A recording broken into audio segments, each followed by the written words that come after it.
ಬೆಂಗಳೂರಿನಲ್ಲಿ 3 ದಿನಗಳಿಂದ ನಡೆದ ಅಂತಾರಾಷ್ಟ್ರೀಯ ವಾಣಿಜ್ಯ ಮೇಳ 2026 ಇಂದು ಸಮಾರೋಪಗೊಂಡಿತು.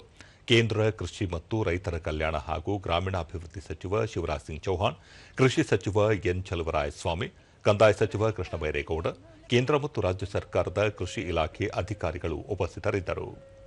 ಇದೇ ವೇಳೆ ಕೃಷಿ ಇಲಾಖೆ ಅಭಿವೃದ್ಧಿ ಸಂಬಂಧ ಪುಸ್ತಕ ಬಿಡುಗಡೆ ಮಾಡಿ ಕೃಷಿ ಸಾಧಕರನ್ನು ಸನ್ಮಾನಿಸಲಾಯಿತು. ಕೇಂದ್ರ ಸರ್ಕಾರದಿಂದ ಆತ್ಮನಿರ್ಭರ ಭಾರತದಡಿ ದ್ವಿದಳ ಧಾನ್ಯಗಳ ಮಿಷನ್ಗೆ ಬಿಡುಗಡೆ ಮಾಡಿರುವ ಅನುದಾನದ ಪತ್ರವನ್ನು ಸಚಿವ ಶಿವರಾಜ್ ಸಿಂಗ್ ಚೌಹಾಣ್ ಅವರು ವಿತರಿಸಿದರು.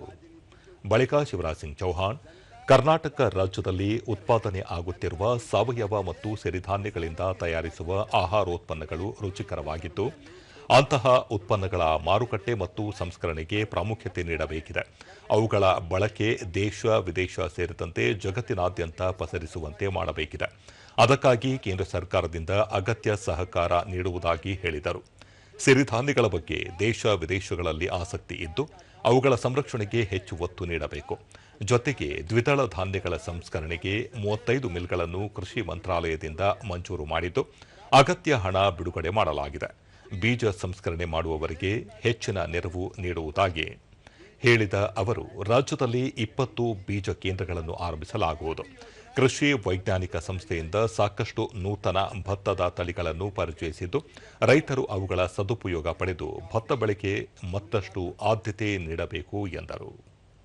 चंदन की लकड़ी दुनिया को फ्रेशनेस देती है, यहाँ का सिल्क दुनिया में साइन लेके आता है, यहाँ का कोकोनट दुनिया को स्वास्थ्य और स्वाद दोनों देता है, और यहाँ का श्रीअन्न मिलेट श्रीधान्य अब पूरी दुनिया को न्यूट्रिशन और वेलनेस देने का काम कर रहा है. किसानों को ट्रेनिंग देने के लिए, प्रशिक्षण देने के लिए, जानकारी देने के लिए ये जो आयोजन आपने किया है, मैं आपको कृषि मंत्री जी हृदय से धन्यवाद देता हूं, आपको हृदय से बधाई देता हूं. आपने बिल्कुल ये सही थीम रखी है कि केवल उत्पादन से काम नहीं चलेगा, उत्पादन के पार हमको जाना पड़ेगा, वैल्यू एडिशन और नए बाजार खोजने पड़ेंगे, तब किसान को ठीक कीमत मिलेगी, ठीक दाम मिलेगा.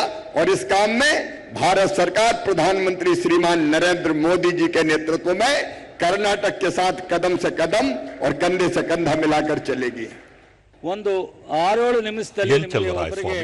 ಇತ್ತೀಚಿನ ದಿನಗಳಲ್ಲಿ ಸಿರಿಧಾನ್ಯಗಳ ಬಳಕೆ ಹೆಚ್ಚುತ್ತಿದ್ದು ಅವುಗಳ ಜೊತೆಗೆ ಆಯಾ ಸ್ಥಳಗಳ ಹವಾಮಾನಕ್ಕೆ ತಕ್ಕ ಬೆಳೆ ಬೆಳೆಯಲು ರೈತರು ಆದ್ಯತೆ ನೀಡಬೇಕು.